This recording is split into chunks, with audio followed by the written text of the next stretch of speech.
statement. But I'm saying we were talking about ano po sa kanya yung how do you say it, yung kung ano po ang nangyari sa kanya. Ano ang pakialam mo sa kanya? Speaker pro tempore.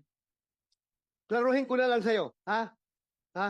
For the record, meron kong informasyon, ha? Na you are being used para papirmahin si Alice Go ng affidavit.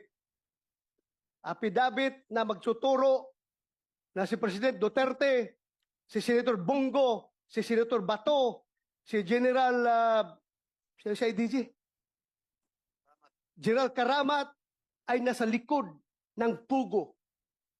Merong tao from Malacanang nag-uutos sa'yo. Meron akong information.